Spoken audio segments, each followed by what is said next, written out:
In this video, I'll show you several examples of propagation of uncertainty. It's also called propagation of error. The first example is z equals x plus 2y minus 5. First, we take the differentials of both sides.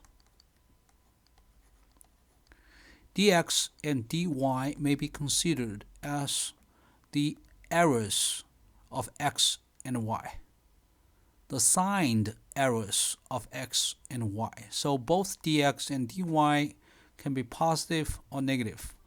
But when we determine the uncertainty of z from the uncertainty of x and the uncertainty of y, we'll have to first assume the uncertainty values are always positive.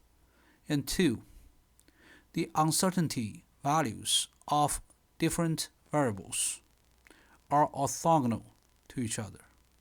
So in this case, we will replace d with delta sign.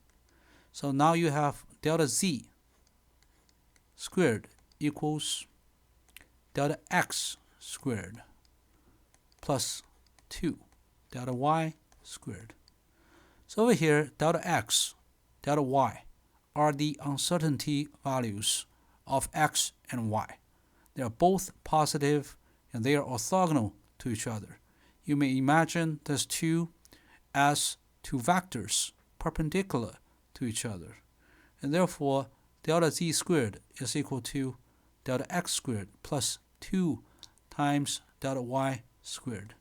And delta z is the square root of delta x squared plus 4 times delta y squared. Now, what if there's only one variable in this equation? Well, in this case, it's simpler. We simply get rid of this dx, this delta x, and this delta x here, assuming this dx is 0. Delta x is 0. Delta x is 0 because this x becomes a constant 0.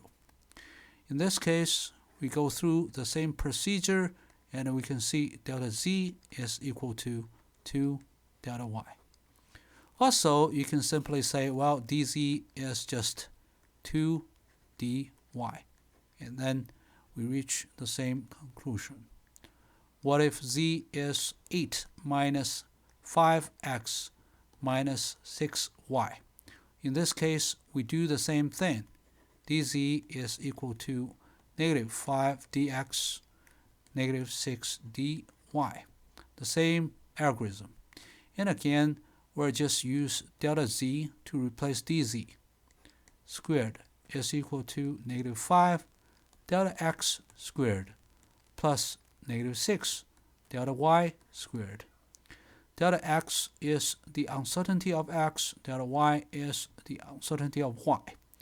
And we are assuming these two variables, x and y, are independent of each other, and therefore delta x and delta y are orthogonal to each other. In this case, delta z is equal to the square root of 25 delta x squared plus 36 times delta y squared. Now we're looking at multiplications and divisions. Again, a few examples here. Z equals 2xy. This time, we need to take the logarithm of both sides first. ln z is ln 2 plus ln x plus ln y. And then d ln z is equal to d ln x plus d ln y. d ln z is dz over z. And similarly, we have dx over x, dy over y. dx and dy are the signed errors of x and y. They can be both positive and negative. But then, if we are looking at the uncertainty values, we'll assume the uncertainty of x and the uncertainty of y are independent of each other. and also orthogonal to each other. Now we get this equation to compute the relative error of Z. Well, what about the absolute error of Z? Well, it's pretty simple. There are two ways to do it. One way is this. Since Z equals 2xy, you can just say, well, dz is 2x dy plus 2y dz. And then delta z squared is equal to 4x squared delta y squared plus 4y squared. Oh, over here this is x times delta x squared. Okay.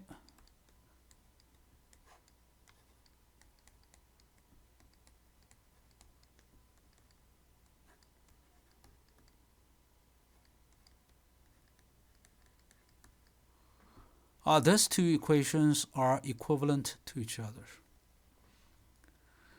Now let's look at division. What if z is equal to y over x?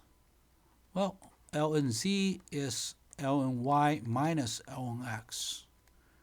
And then d ln z is d ln y minus d ln x.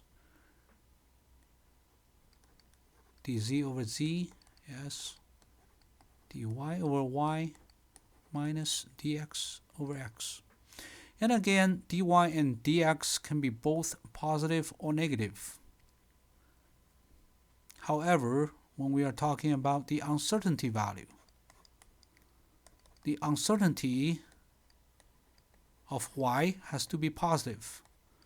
The uncertainty of x has to be positive. And we have this expression to calculate the relative error of z. What if z is equal to y squared over x? It's pretty simple. It's just 2 ln y minus ln x. dz over z is just 2 dy over y minus dx over x. And then delta z over z squared is equal to 4 times delta y over y squared plus delta x over x squared. Again, we replaced the signed error dy with the unsigned error delta y. Delta y and delta x are the uncertainty values. They are positive. And we assumed this error and this error are perpendicular to each other.